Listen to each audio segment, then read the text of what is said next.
PSP द्वारा संचालित online क्लासों में आपका एक बार फिर से हार्दिक अभिनंदन। आज की जो हमारी क्लास रहेगी बीए थर्ड ईयर राजनीति विज्ञान को लेकर, जिसमें आज हम पढ़ेंगे संयुक्त राष्ट्र संघ के अंग।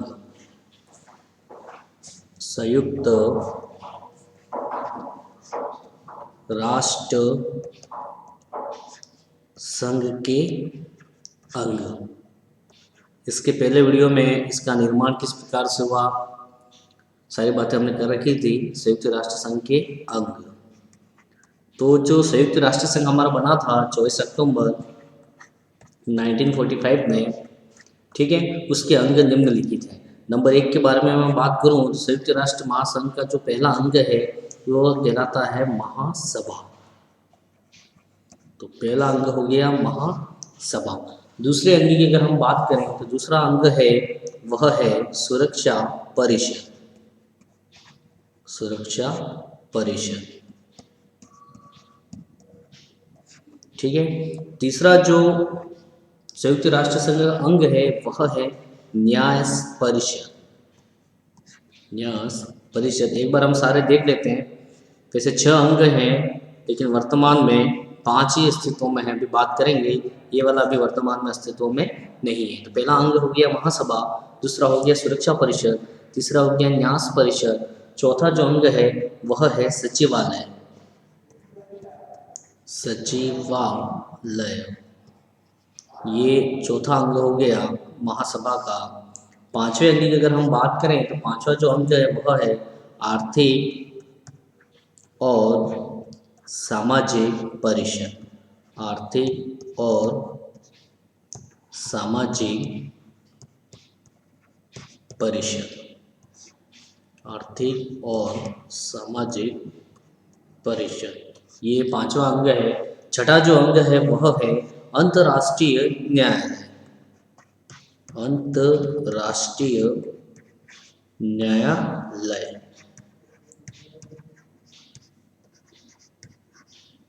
ठीक है। चलिएगा, जो हमारा यूएनओ है संयुक्त राष्ट्र संघ, संयुक्त राष्ट्र संघ के यहाँ पर 6 अंग हैं। पहला है महासभा, दूसरा है सुरक्षा परिषद, तीसरा है न्याय परिषद, चौथा है सचिवालय, पांचवा है आर्थिक और सामाजिक परिषद, छठा है यहाँ पर अंतर्राष्ट्रीय न्यायालय। इन सब के बारे में हम डिटेल से पढ़ेंगे, लेकिन मैं पहले आपको बता देना चाहता हूँ कि ये जो 6 है उसमें से जो हमारा ये न्याय परिषद है, न्याय परिषद का अभी वर्तमान में किसी भी प्रकार की इसमें कोई भी बैठक नहीं हो रही है। सबसे पहले हम हेडिंग इसी कुछ से शुरू करते हैं, न्याय परिषद के बारे में, ठीक है।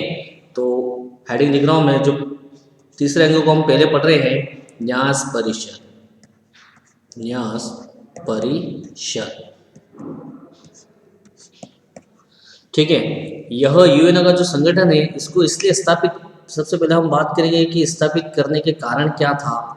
न्याय परिषद को स्थापित करने का कारण यह था कि द्वितीय विश्व युद्ध के बाद, सेकेंड वर्ल्ड वॉर या द्वितीय विश्व युद्ध के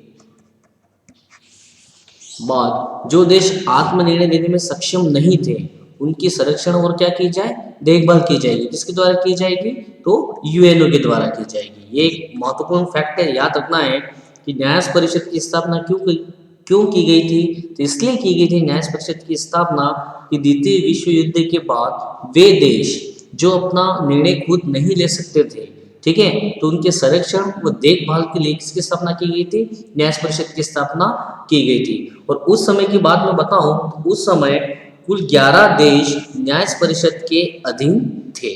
कहने का मतलब एक तरीके से हम ये कह सकते हैं कि जो 11 देश थे किसके कंट्रोल में थे, यूएनओ की न्याय परिषद के अंतर्गत, ठीक है। इनको इसलिए इसमें रखा था क्योंकि ये वे देश थे जो अपना निर्णय स्वयं नहीं ले पा रहे थे, ठीक है।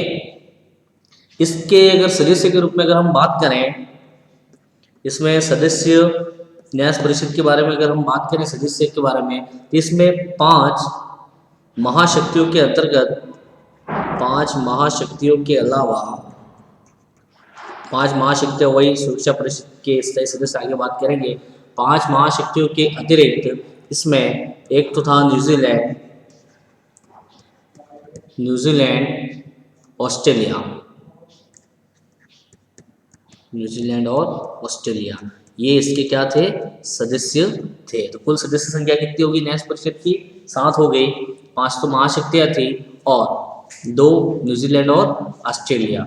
ठीक है, अब क्या होता है, 1 नवंबर 1994 में जो 11वां देश था न्याय परिषद का, उस देश का नाम था पलाई। इंपॉर्टेंट फैक्ट है, ध्यान रखना है कि 1 नवंबर 1994 में जैसे पलाऊ स्वतंत्र हो जाता है, इसके बाद लगभग जो थे, पहले से तो 10 देश तो आज़ाद हो चुके थे, 11वां कौन सा था, पलाऊ, ये भी आज़ाद हो गया। इसके बाद न्याय परिषद की जो भूमिका है वह क्या हो जाती है, यहाँ पर समाप्त हो जाती है। ठीक है, और इसके अलावा 25 मई 1994 के बाद इसके अभी तक जो नियमित बैठकें हो रही थी, वो नियमित बैठकें भी क्या हो गई, इसकी खत्म कर दी गई। ठीक है, तो चलिए एक बार मैं फिर से समझा देता हूँ।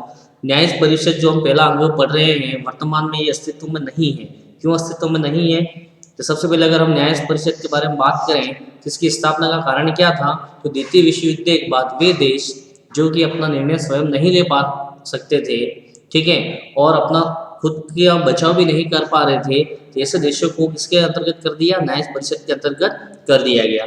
ठीक है, सदस्य के रूप में बात करें जिसमें 5 महाशक्तियां थी, उसके अलावा न्यूजीलैंड और ऑस्ट्रेलिया भी इसमें शामिल था। ठीक है, टोटल कितने देश इसमें थे, 11 देश इसके अधीन थे। ठीक है, तो 10 तो पहले स्वतंत्र हो गए थे और 11वां जो देश था पलाऊ, वह भी 1994 में क्या हो गया, आज़ाद हो गया। तो इसके बाद जो न्याय परिषद की जो भूमिका है वो स्वतः यहाँ पर क्या हो गई, समाप्त हो गई। चलिएगा, तो पहला अंग ये हो गया। दूसरे अंग की हम बात करें तो दूसरा जो हमारा अंग महत्वपूर्ण अंग है ये, तो वह है महासभा। महासभा महासभा महत्वपूर्ण अंग है यूएनओ का, संयुक्त राष्ट्र संघ का। ठीक है, तो महासभा को शुरू करने से पहले हम इसके महत्व को जान लेते हैं, क्योंकि यहाँ से ऑब्जेक्टिव क्वेश्चन भी अच्छे बनते हैं। तो महासभा का महत्व क्या है, कुछ कोटेशन है वो हमको याद रखने होंगे यहाँ पर महासभा से रिलेटेड। तो जिसमें भी नंबर 1 की बात करूँ तो डेविड कुशमैन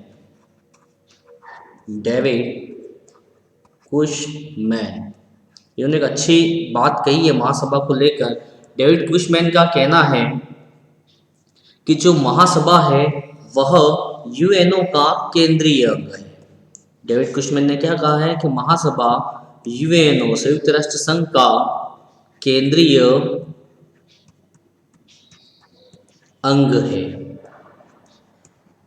केंद्रीय अंग है। कौन कह रहा है, डेविड कुशमैन कह रहे हैं। महत्व के बारे में सबसे पहले हम बात कर रहे हैं। ठीक है, और एक अच्छी बात कही है यहाँ पर डेविड कुशमैन ने कि जो महासभा है वो यूएनओ यूनाइटेड नेशन ऑर्गेनाइजेशन का केंद्रीय अंग है। ठीक है, उसके बाद अगर सेकंड के बारे में बात करें तो एक और विचारक है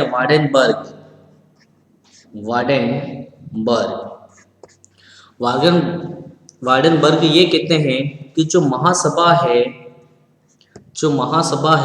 वह विश्व की लघु संसद है। वह विश्व की लघु संसद है। ये कौन कह रहा है, वार्डनबर्ग कह रहे हैं कि जो महासभा है वह विश्व की लघु संसद है। डेविड कुशमैन यहाँ कह रहे हैं कि महासभा यूएनओ का केंद्रीय अंग है। आगे और हम बात करें तो आइकेल बर्गर, तीसरा नाम यहाँ पर आता है, वह आता है आइकेल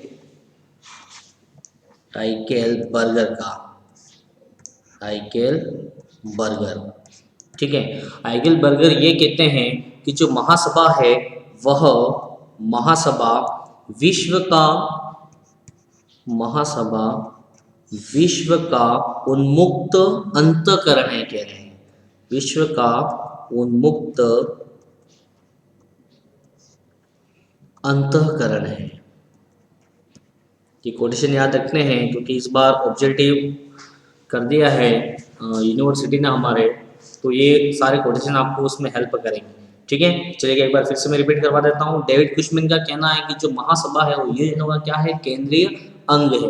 वार्डनबर्ग यहाँ पर ये कहते हैं कि महासभा है जो विश्व की लघु क्या है, संसद है। हाइकलबर्गर ये कह रहे हैं कि जो महासभा है वह विश्व का उन्मुक्त अंतःकरण है। और जो लास्ट कोटेशन हमारा बच रहा है वह है चौथा, डैंग हैमरशोल्ड। डैंग हैमरशोल्ड, ठीक है। डैंग हैमरशोल्ड क्या कहते हैं कि महासभा मानवता की आशा है। बहुत अच्छी बात कही है इन्होंने कि महासभा मानवता की आशा है,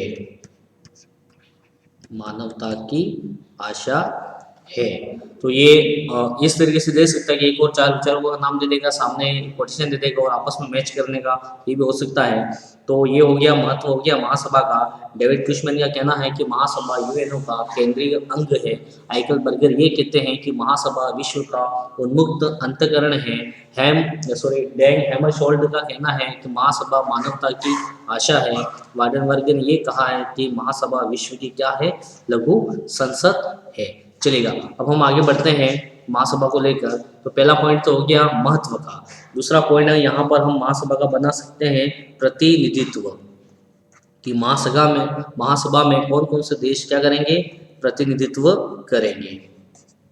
तो सेकेंड पॉइंट हमारा रहेगा प्रतिनिधित्व को लेकर। तो सिंपल सी बात है कि महासभा में जो कुल जितने भी सदस्य देश हैं, जैसे कि वर्तमान में 193 सदस्य हैं इसके, ये सारे के सारे को, सभी देशों को समान रूप से क्या है यहाँ पर प्रतिनिधित्व दिया गया है, ठीक है। तो प्रतिनिधित्व के बारे में बात करें तो वर्तमान में 193 जो सदस्य हैं इन सभी को क्या है कि एक समान यहाँ पर क्या है, प्रतिनिधित्व प्राप्त है, ठीक है। एक और इम्पोर्टेंट बात है, यहाँ पर प्रत्येक देश को अपने 5 प्रतिनिधि भेजने का अधिकार है। अधिकतम कितने भेज सकता है, 5 प्रतिनिधि भेजने का क्या है यहाँ पर अधिकार है महासभा में। तो ये दूसरी बात होगी। पहली बात मैंने बताई आपको कि महासभा में जितने भी सदस्य देश हैं उनको सभी को एक समान यहाँ पर क्या दिया गया है, प्रतिनिधित्व प्रदान किया गया है। दूसरी बात मैंने बताई आपको कि प्रत्येक जो देश है वो अधिकतम 5 प्रतिनिधि यहाँ पर क्या है महासभा में भेज सकते हैं। ये पहली बात हुई। दूसरी बात, अब तीसरी बात यहाँ पर, भले भी 5 प्रतिनिधि जा रहे हैं किसी एक देश से, लेकिन मत देने का अधिकार केवल एक को रहेगा। ये इंपॉर्टेंट बात है, यहाँ पर ध्यान रखना है कि मत देने का जो अधिकार है वह केवल एक प्रतिनिधि को रहेगा, ठीक है। भले चाहे वो बड़ा देश हो कि छोटा देश हो, उससे कोई फर्क नहीं पड़ रहा है। जब भी वोटिंग की बात आएगी उस समय केवल एक प्रतिनिधि को यहाँ पर वोट देने का क्या रहेगा, अधिकार रहेगा। तो फिर से रिपीट करवा देता हूँ मैं, हम बात कर रहे हैं प्रतिनिधित्व के बारे में बात कर रहे हैं कि महासभा में जितने भी सदस्य देश हैं उनको समान प्रतिनिधित्व दिया गया है, ठीक है। दूसरी बात, प्रत्येक देश को अधिकतम 5 प्रतिनिधि भेजने का अधिकार है। तीसरी बात, भले 5 प्रतिनिधि दे रहे हो लेकिन आपको वोट देने का अधिकार कितना है, मत देने का अधिकार मात्र एक है, ठीक है। चलिए अगर हम आगे बात करें तो मतदान की प्रक्रिया के बारे में बात करते हैं। तीसरी हेडिंग, तो महासभा में मतदान की प्रक्रिया किस प्रकार से होती है, मतदान की प्रक्रिया, ठीक है। तो यहाँ पर मतदान अगर किसी मामले में अगर वोटिंग होती है तो किस प्रकार से, तो इसके बारे में हम बात कर रहे हैं। तो महासभा में अगर महत्वपूर्ण प्रश्न है, इम्पोर्टेंट अगर प्रश्न है, तो महत्वपूर्ण प्रश्नों पर 2/3 से निर्णय लिए जाते हैं। 2/3 बहुमत से निर्णय लिए जाते हैं। अगर कोई महत्वपूर्ण प्रश्न है, ठीक है, या महत्वपूर्ण कोई मुद्दा है तो उसके ऊपर जो निर्णय लिया जाएगा वो 2/3 बहुमत से लिया जाएगा। बाकी जो अन्य प्रश्न हैं सिंपल से, तो अन्य प्रश्नों पर साधारण बहुमत से भी निर्णय लिया जा सकता है। साधारण बहुमत से भी निर्णय लिया जा सकता है, ठीक है। अगर महत्वपूर्ण में मामलों की बात बताऊं आपको, एक बार फिर से रिवाइज करवा देता हूं कि महासभा में मतदान की प्रक्रिया किस प्रकार से होगी। तो महासभा में मतदान की प्रक्रिया सिंपल है। अगर साधारण कोई बात है तो उसमें तो साधारण बहुमत से वो क्या हो जाएगी, पारित हो जाएगी। और अगर कोई महत्वपूर्ण प्रश्न है तो महत्वपूर्ण प्रश्न पर 2/3 बहुमत से क्या लिए जाएंगे, निर्णय लिए जाएंगे। फॉर एग्जाम्पल मैं बता देता हूँ कि कौन कौन से महत्वपूर्ण प्रश्न हैं। जैसे कि नंबर 1 के बारे में बात करें तो नए सदस्यों का प्रवेश, नए सदस्यों का प्रवेश ये एक महत्वपूर्ण बात है। इससे संबंधित जो भी निर्णय लिया जाएगा वह लिया जाएगा 2/3 बहुमत से लिया जाएगा। दूसरी बात, अगर किसी सदस्य को निकालना है, सदस्यों का निलंबन, सदस्यों का अगर निलंबन करना है हमें तो उस समय भी 2/3 बहुमत से यहाँ पर निर्णय लिया जाएगा। तीसरी बात अगर और बताऊं तो यूएनओ के चार्टर में अगर संशोधन करना है, यूएनओ के चार्टर में अगर हमको संशोधन करना है, ठीक है, तो उस समय भी 2/3 बहुमत से निर्णय यहाँ पर लिए जाएंगे। तो ये मतदान की प्रक्रिया मैंने बता दी। मतदान की सिंपल सी प्रक्रिया यहाँ पे, अगर साधारण से प्रश्न है तो साधारण बहुमत से वो क्या हो जाएंगे, पारित हो जाएंगे। और महत्वपूर्ण अगर प्रश्न है जैसे कि इस प्रकार से ये, तो उसके अंतर्गत 2/3 बहुमत से निर्णय यहाँ पर लिए जाते हैं। ठीक है, चलिएगा अब चौथा जो बिंदु हमारा रहेगा वह है अधिवेशन, महासभा के अधिवेशन। ठीक है, अधिवेशन के बारे में हम बात कर रहे हैं कि महासभा के अधिवेशन किस प्रकार से होते हैं। ठीक है, तो महासभा के वार्षिक अधिवेशन की बात करें तो महासभा में 3 वार्षिक अधिवेशन यहाँ पर होते हैं, या उस तरीके से मान लो कि महासभा में 3 प्रकार के अधिवेशन होते हैं। कितने प्रकार के अधिवेशन हो रहे हैं, 3 प्रकार के महासभा के अधिवेशन होते हैं, जिसमें नंबर 1 के बारे में बात बताऊं मैं तो नंबर 1 हो गया आपके वार्षिक अधिवेशन, नंबर 1 हो गया वार्षिक अधिवेशन। ठीक है, दूसरा हो गया आपके इसमें विशेष अधिवेशन, विशेष अधिवेशन। तीसरा यहाँ पर होता है वह है आपातकालीन अधिवेशन, आपातकालीन अधिवेशन। ठीक है, तो कुल मिलाकर ये जो अधिवेशन है मैंने आपको बताया कि यहाँ पर 3 प्रकार के अधिवेशन हो रहे हैं महासभा के।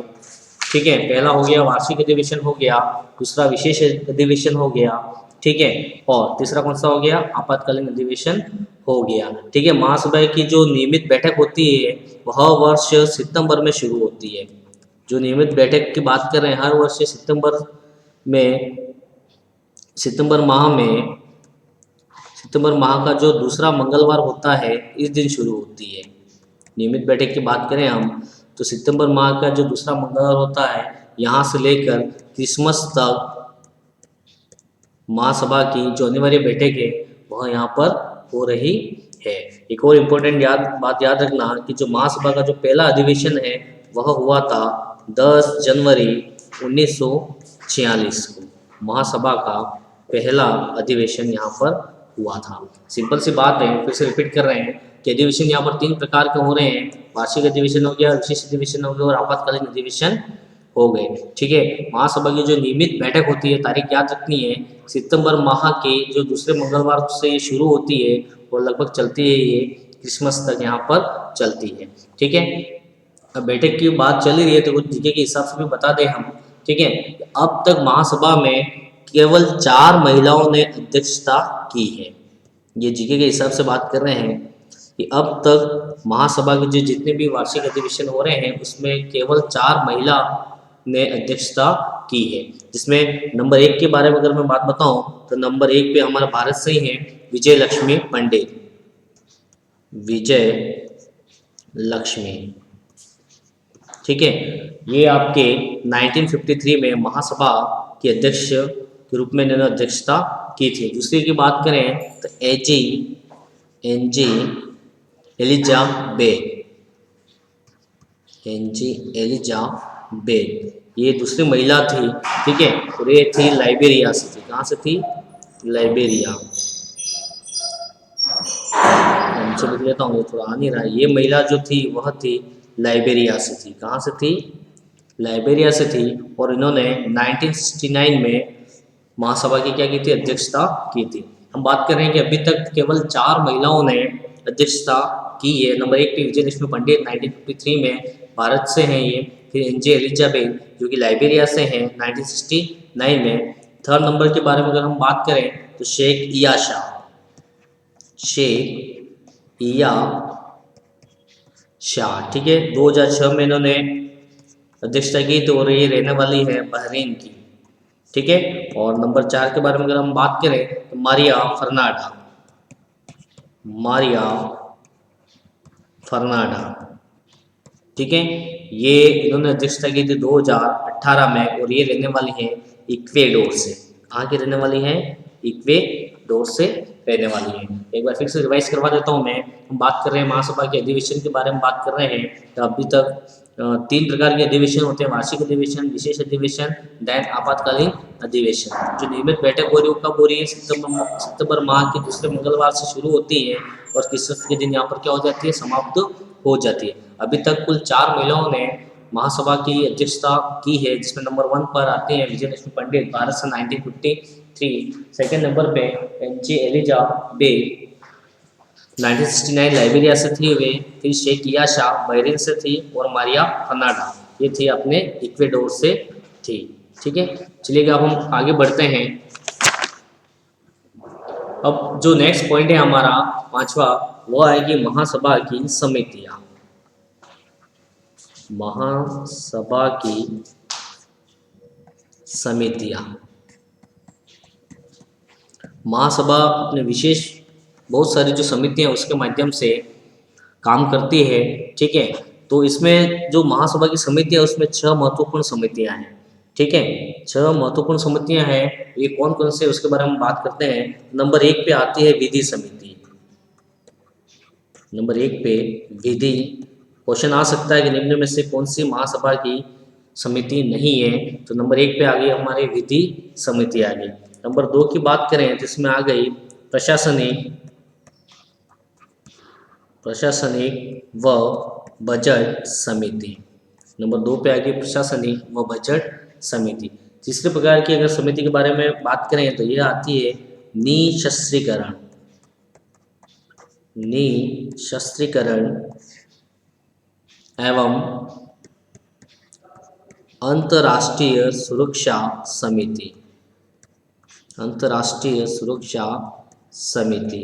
ये हो गई तीसरे प्रकार की निशस्त्रीकरण एवं अंतर्राष्ट्रीय सुरक्षा समिति, ठीक है। चौथे प्रकार की समिति के बारे में हम बात करें तो ये होती है विशेष राजनीतिक समिति। चौथी होगी हमारे विशेष राजनीतिक समिति, विशेष राजनीतिक समिति। पांचवें प्रकार की अगर समिति के बारे में हम बात करें तो यह आती है सामाजिक मानविकी, सामाजिक मानविकी व सांस्कृतिक समिति, सांस्कृतिक समिति, ठीक है। एंड लास्ट जो आ रही है समिति वह है आर्थिक और वित्तीय समिति, आर्थिक और वित्तीय समिति, वित्तीय समिति। तो ये महासभा की ये जो हो गई, ठीक है। इसके अलावा जो महासभा 21 उपाध्यक्षों का भी क्या करता है, यहाँ पर चयन करता है। ये एक इंपॉर्टेंट बात ये भी ध्यान रखनी है हमको, ठीक है। तो ये महासभा की 6 समितियां हो गई, विधि समिति हो गई, प्रशासनिक व बजट समिति हो गई, निशस्त्रीकरण एवं अंतर्राष्ट्रीय सुरक्षा समिति हो गई, विशेष राजनीतिक समिति हो गई, सामाजिक मानविकी और सांस्कृतिक समिति हो गई, आर्थिक और वित्तीय समिति हो गई है यहाँ पर, ठीक है। ये जो समितियां हैं वो बहुत सारी यहाँ पर क्या करते हैं, कार्य यहाँ पर करते हैं। जैसे सुरक्षा परिषद के अस्थायी सदस्यों को, अंतर्राष्ट्रीय न्याय की नीति, यूएनओ को बजट को स्वीकार करना, ये सारी बातें इसमें आती है। एक इम्पोर्टेंट बात यहाँ पर यह भी ध्यान रखनी है कि 3 नवंबर 1950 को शांति के लिए एकता का प्रस्ताव यहाँ पर क्या किया था, पास हुआ था। शांति के लिए एकता प्रस्ताव को क्या किया था, पारित किया था, ठीक है। और ये जो शांति का एकता प्रस्ताव है, एक इम्पोर्टेंट बात है, किसने पास किया था, ये किसके द्वारा रखा गया था, तो डीन असेचन, नाम याद रखना, डीन चेसन, ये अमेरिका के सचिव थे, विदेश सचिव है अमेरिका के विदेश सचिव, इनके द्वारा रखा गया था। ये जीके के हिसाब से एक इम्पोर्टेंट बात है यहाँ पर, ठीक है, कि शांति के लिए एकता का प्रस्ताव कब रखा गया था? 3 नवंबर 1950 को। किसने प्रस्तुत किया था? डीन असेचन। कहाँ से थे वे? तो अमेरिका के विदेश सचिव थे। तो विधि 6 समितियाँ होगी, विधि समिति, प्रशासक समिति, निशस्त्रीकरण, विशेष राजनीतिक, सामाजिक, मानविक, सांस्कृतिक, आर्थिक और वित्तीय समिति। शांति के लिए एकता प्रस्ताव 3 नवंबर 1950 विदेश सचिव डीन असेचन के द्वारा इसको क्या किया गया था? पेश किया गया था, ठीक है। इसके अलावा नेक्स्ट अगर हम बात करें तो नेक्स्ट ग्रुप में हमारे आता है छोटी असेंबली। छोटी असेंबली, ठीक है। छोटी असेंबली क्या है? इसका जो गठन है वह किया गया था 13 नवंबर 1947 को, ठीक है।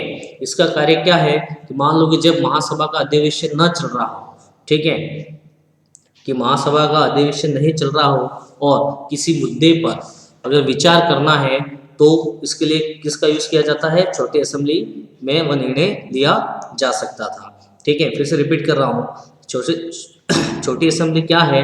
तो 13 नवंबर 1947 में इसका गठन किया जाता है। इसका कार्य क्या था कि जब अगर महासभा का अधिवेशन नहीं चल रहा हो और उससे संबंधित किसी मुद्दे पर विचार करना है तो वहाँ पे किया जाता था, छोटी असेंबली में किया जा सकता था, ठीक है। लेकिन 1952 के बाद इसकी कोई भी बैठक नहीं हुई है। ये एक इम्पोर्टेंट बात है यहाँ पर कि 1952 के बाद महासभा के लिए ये जो छोटी असेंबली है उसकी एक भी बैठक नहीं हुई है। चलो अब लास्ट बात करते हैं हम कि महासभा के कार्य। महासभा के कार्य, ठीक है। तो जो महासभा के कार्य हैं उसको हम 2 भागों में बांट सकते हैं। नंबर 1 कार्य की अगर हम बात करें तो ये कार्य आपके हो गए ऐच्छिक कार्य। ऐच्छिक कार्य, तो महासभा के ऐच्छिक कार्य, ठीक है। नंबर 1 पे हो गया है, इसको ऐसे लिख सकते हैं अपन कि ऐच्छिक कार्य। ऐच्छिक कार्य, ठीक है। ये तो हो गए ऐच्छिक कार्य हैं और दूसरे हैं वह है बी, इसको हम लिख सकते हैं अनिवार्य कार्य। ये कार्य तो भाई महासभा को क्या है? करने ही करने हैं। तो ऐच्छिक कार्य के अंतर्गत हम बात करें तो नंबर 1 की बात करें तो शांति की स्थापना करना। शांति की स्थापना करना यह महासभा का कैसा कार्य है?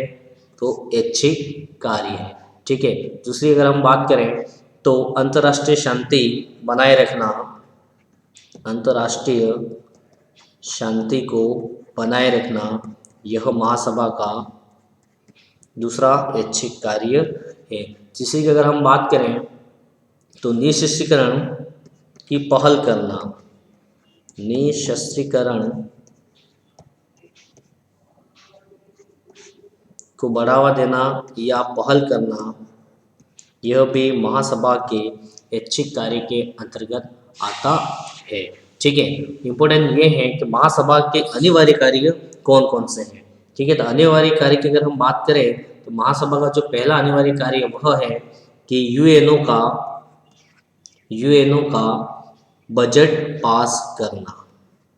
यूएनओ का बजट पास करना यह महासभा के अनिवार्य कार्य के अंतर्गत आता है। दूसरी अगर हम बात करें तो जो सुरक्षा परिषद है, सुरक्षा परिषद तथा जो अन्य संगठन है यूएनओ के, जो अन्य संगठन हैं इनकी रिपोर्ट पर क्या करना? विचार करना। इनकी रिपोर्टों पर विचार करना, ठीक है। तीसरी की अगर हम बात करें तो वैसे ये तो समाप्त हो गई है, न्यायिक परिषद तो हमारा समाप्त हो गई है, ठीक है। फिर अगर हम बात करें तो जो अंतर्राष्ट्रीय सहयोग के उद्देश्य हैं जैसे कि आर्थिक, सामाजिक, सांस्कृतिक, शिक्षा, ठीक है, इनसे संबंधित जितनी भी बातें हैं उनकी जांच करना, सिफारिशें करना, ये वाली बात है। ठीक है। नेक्स्ट अगर हम बात करें तो मानवाधिकार को लागू करना, मानवाधिकारों को लागू करना। ठीक है, ये भी यूएनओ का अनिवार्य कार्य है। ठीक है, तो ये कुल मिलाकर महासभा के कार्य हो गए। फिर से रिपीट करवा देता हूं, दो प्रकार के कार्य हैं, ऐच्छिक कार्य और अनिवार्य कार्य। तो सारे कार्य महासभा ही कर रही है। शांति की स्थापना करना, अंतर्राष्ट्रीय बनाए रखना, अन्य शस्त्रों को बढ़ावा देना, ये सब कार्य है महासभा के ऐच्छिक हैं। बजट पास करना, सुरक्षा परिषद अन्य संगठन की जो रिपोर्ट है उन पर विचार करना। ठीक है, आर्थिक सामाजिक सांस्कृतिक शिक्षा को बढ़ावा देना, मानवाधिकारों की रक्षा करना, ये सारे के सारे कार्य किसके, महासभा के। Okay, thank you.